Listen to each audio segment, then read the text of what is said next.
Man, Drake's producer, Boi-1da. He's straight up just a heavyweight. I think he's from the dot too. He's from the six Toronto. Man, I saw this on Twitter and I was just like, bro, I didn't even realize he was really him.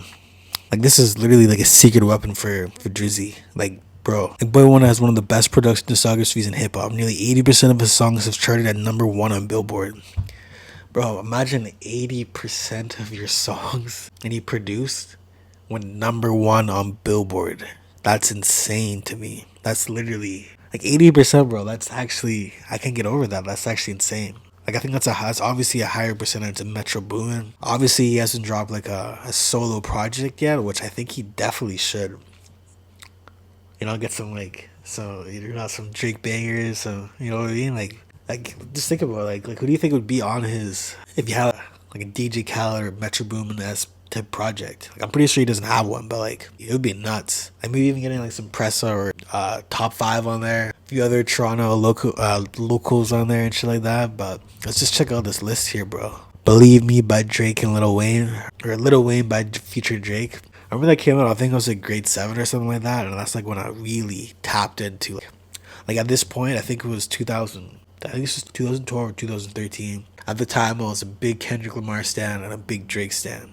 I was like tapped the fuck in with these guys. Believe Me was a easily 10 out of 10 track. Best I ever had was definitely one of the first Drake songs I ever heard from So Far Gone. This one's definitely like a 9 out of 10 track, classic nostalgia.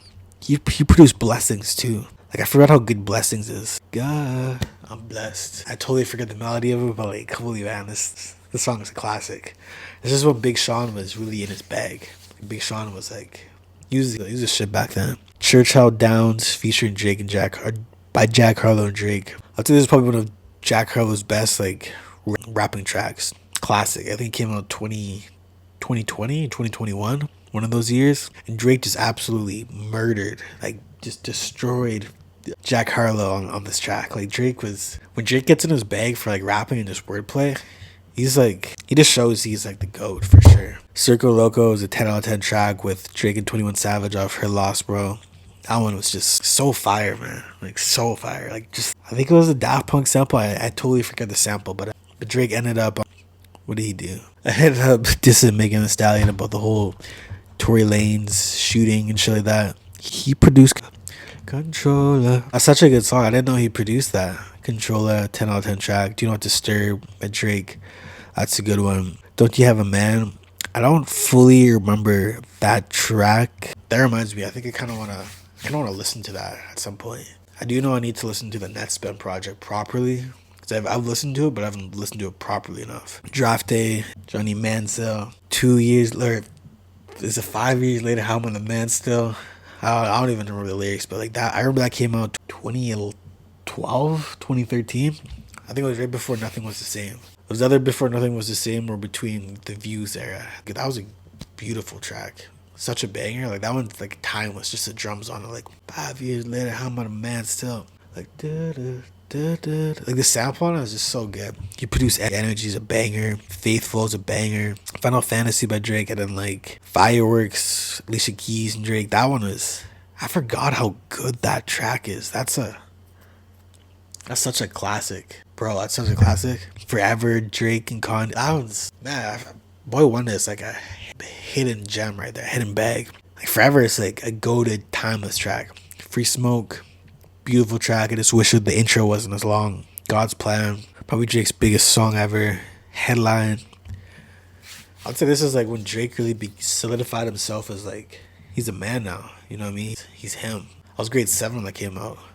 How About Now? It's a classic. Hype. That's a fuck. Boi-1da is like literally like he's like Drake's like hype producer. He's so good. Know Yourself. I was running through the six with my woes. I was running through the six with my woes. The Language. I don't know why I even lie, but your shit is nothing inspiring. Bank accounts look like we're good because we're running for early retirement. That's when Drake first started doing like the Migos flow. Like he produced Live from the Gutter. Fuck, that one's a good one. Miss Me featuring Lil Wayne. Mo Millie. I haven't heard that one. Mob Ties. He produced Mob Ties. The thing about Boi-1da, he never like shows his producer take like ever. My Side, I don't remember that one. No New Friends. Produced No Tala, classic. Over, classic. Pound Cake, classic. Ransom, I don't remember that one.